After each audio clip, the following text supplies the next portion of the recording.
Oggi la Voce delle Regioni ci porta al TC Mestre e siamo infatti qui per l'appuntamento con il Venice Challenge Junior Cup. Una settima edizione da ricordare, quella del Venice Challenge Junior Cup, manifestazione inserita in questo 2017 nel Tennis Europe Junior Tour, organizzata come tradizione dallo Sporting Mestre e giocata sui campi del Tennis Club Mestre. Il torneo ha visto il trionfo di due talenti veneti, il vicentino Giovanni Peruffo e la padrona di casa, la quindicenne mestrina Francesca Trevisan, che ha vinto il suo primo torneo internazionale proprio sui campi di Via Olimpia, in cui ha iniziato a muovere i primi passi nel tennis. Facile immaginare la sua soddisfazione al termine di un torneo in cui Francesca non ha ceduto neppure un set. Tanta è stata la differenza tra i valori messi in campo dalla Trevisan e le sue avversarie. È accaduto anche in finale, dove con un netto 6-1-6-2 ha battuto la testa di serie numero 1 del torneo, la barese Giulia Laterza. Siamo con la vincitrice del torneo, Federica Trevisan, un torneo che possiamo dire è il tuo torneo di casa e che hai vinto anche facilmente, dopo tutto, no? Pochi i game che hai concesso ai tuoi avversari. Sì, è stato un bel torneo, ho giocato bene, ero abbastanza in forma e fin dalla prima partita ero molto concentrata e quindi ho giocato un buon torneo. Ci parli un po' di questa finale, come ti è sembrato? Ho giocato bene, ero un po' tesa all'inizio, però mi sono subito sciolta e quindi mi sono anche divertita e anche il tifo mi ha molto aiutato in questa partita e quindi è stato bello. Molte emozioni.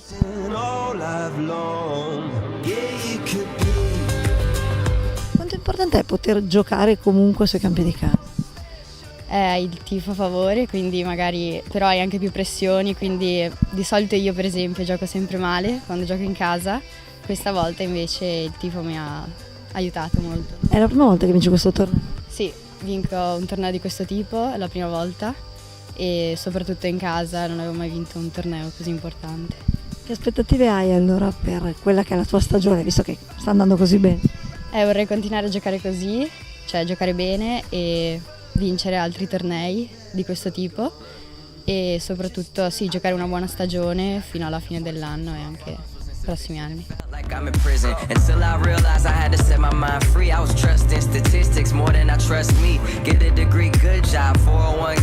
Siamo con Giulia Laterza, finalista di questo torneo, insomma forse speravi di farcela. Sì, è stato comunque un buon torneo, sono contenta del mio risultato. Lei ha fatto un'ottima partita, io ho provato a stargli attaccata, però lei è stata brava e quindi i complimenti che vanno a lei. Anche perché lei non solo giocava in casa, ma insomma per tutto il torneo, alla fine ha concesso pochissimi game a tutte le sue avversarie. Invece ho fatto un po' più di fatica, soprattutto ai primi turni. E oggi l'hai pagata un po'? No, lei è stata molto brava a mettere subito i piedi in campo e io ho fatto più fatica a spingere, però ho fatto un buon torneo, sono contenta.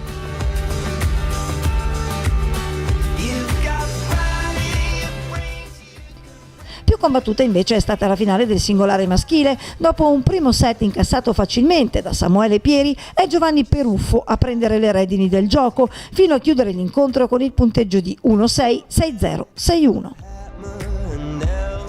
Siamo con Giovanni Peruffo, vincitore di questo torneo. Si diceva prima che con il tuo avversario, insomma, una finale un po' strana, veramente dai due volti. All'inizio hai fatto fatica.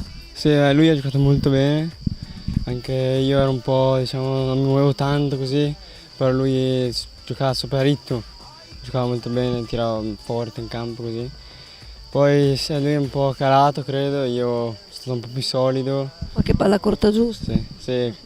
Che cosa bella in più, è stato un po' più solido, ha lottato e alla fine è andata. Dai, sì. Siamo con Samuele Pieri, finalista di questo torneo, una finale un po' strana questa. Sì, ho iniziato bene il primo set, la palla mi stava in campo, poi sono calato un attimo, anche il mio avversario è salito e gioca molto bene anche lui. E vabbè, è andata così. Esatto. Ascolta, come ti è sembrato invece il torneo? Che esperienza è stata? È stata una bella esperienza, ho giocato bene tutto il torneo e anche l'organizzazione è stata ottima. È la prima volta che vieni qui? Sì. Pensi di poterci tornare ancora? Sì, penso che il prossimo anno ci tornerò, anche perché se faccio un altro torneo così Ne vale la sono pena. contento. Sì. Per la cronaca, i doppi sono andati nel maschile a Samuele Pieri e Federico Ruggeri e nel femminile a Federica Trevisan, che dunque ha bissato il successo ottenuto in singolare, in coppia con Sara Ziodato. Complessivamente sui campi di Via Olimpia si sono visti 108 giovani in rappresentanza di ben 12 nazioni che si sono dati battaglia sotto gli occhi vigili del supervisor internazionale Sigismondo Favia e dell'osservatore del settore tecnico federale, l'ex Davisman Stefano Pescosolido. Siamo con Paolo Boesso, direttore della scuola tennis, ma direttore anche di questo torneo. Che livello tecnico c'è stato quest'anno? C'è un buon livello sia del maschile che del femminile, direi. Molti italiani ovviamente, quei pochi stranieri sono stati eliminati abbastanza presto nel tabellone sia maschile che femminile. Si diceva tantissimi italiani, l'obiettivo magari per i prossimi anni è quello di coinvolgere un po' di più stranieri. Sì, certo, questo dipende anche un po' dalle annate e da che tornei ci sono durante la stessa settimana.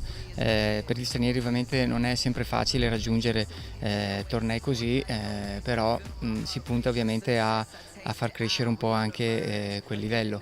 È un grado 3 e quindi è magari più battuto dagli italiani sicuramente.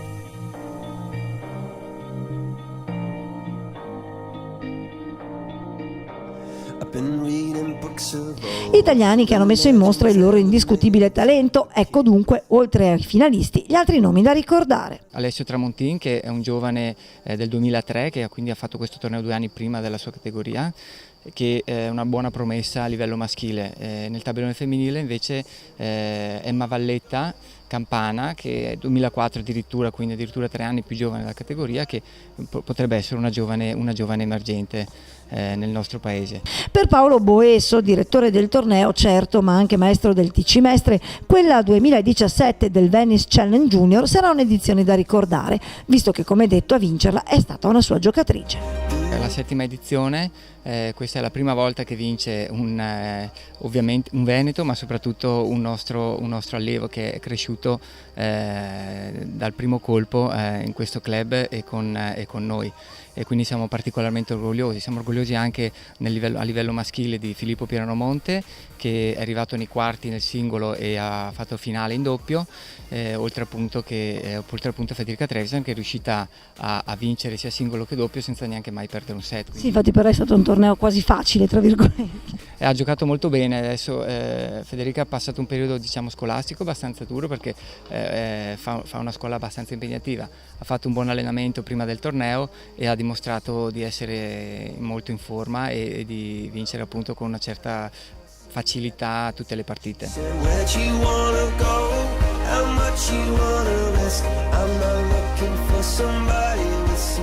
Voi organizzate, voglio dire, un grande torneo internazionale, ma non dimenticate i ragazzi, anzi li crescete, ma gli date l'opportunità di giocare in casa un torneo così importante.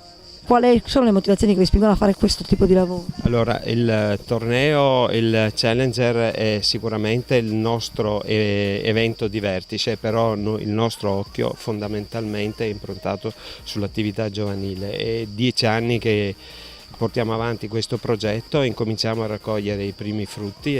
Federica è sicuramente nelle prime 3-4 in Italia nella sua categoria, Valentina Trevisan è sicuramente nelle prime 3 o 4, Filippo Pieranomonte 15 anni 2-6, cioè per noi incominciamo a vedere spiragli di luce ma ad alto livello e ripeto, questo è merito dei maestri e dell'ambiente che si crea qui al Tennis Club Mestre. Particolarità assoluta del Venice Challenge Junior Cup è quello di essere un torneo organizzato a 4 mani, giocato in prevalenza sui campi del TC Mestre e organizzato invece da sempre dallo Sporting. Sono 7 anni che lo facciamo con grossa soddisfazione, devo dire, perché è un torneo che è bello, è esibito anche dal pubblico, tutti vengono volentieri, poi è bello vedere i giovani giocare. Un anno abbiamo avuto addirittura due tornei di questo tipo, un Under 16 ed uno che è stato bellissimo, un Under 12, che è stato veramente un torneo che ci ha riempito di soddisfazione. Sì, anche perché vedere i ragazzi, voglio dire, vediamo quelli che sono anche i talenti del futuro. Sì, si spera almeno che diventino, ma oggi abbiamo visto anche giocare una ragazza molto forte, quindi speriamo che anche mestrina oltretutto, quindi speriamo che possa continuare a migliorare. E quello che fa specie in questo torneo è la collaborazione fra due club che spesso si pensa magari possono essere rivali, in realtà nel vostro caso si collabora per il bene dei ragazzi. Ma direi che questa collaborazione nasce da un'amicizia tra i due circoli, perché il mio predecessore, il presidente della SRL e il presidente dell'ASD prima di me, provenivano da questo club e hanno mantenuto sempre un rapporto molto stretto con i dirigenti del Tennis Club Mestre. E poi abbiamo continuato sempre con amicizia il rapporto. Quando c'è bisogno ci aiutiamo in modo reciproco. Una collaborazione rara quanto degna di nota in un mondo, quello dello sport, in cui la rivalità è sempre di casa. La collaborazione tra noi può andare avanti anche perché siamo in circoli un po' diversi. Loro sono in centro e noi siamo in periferia. Loro hanno tutto scuola, noi abbiamo anche tanto calcio, calcetto, calciotto. E quindi non ci pestiamo tanto i piedi, ecco. Quindi. Possiamo dire che l'anno prossimo questo torneo tornerà ancora allo Sporting? Torna allo Sporting il prossimo anno, di sicuro, sì, questo senz'altro, anche perché sarebbe un peccato perderlo. Si giocherà sui campi dello Sporting e se ci sarà bisogno, come al solito, si giocherà anche sui campi del TC Mestre, e questo è un altro elemento importante, la collaborazione tra TC Mestre e Sporting Mestre sicuramente potrebbe essere di esempio per tanti altri circoli della città e del Veneto. È più facile ovviamente lavorare in due che lavorare da soli. Indubbio, lavorare in tre è ancora meglio, quindi che gli altri si dessero da fare.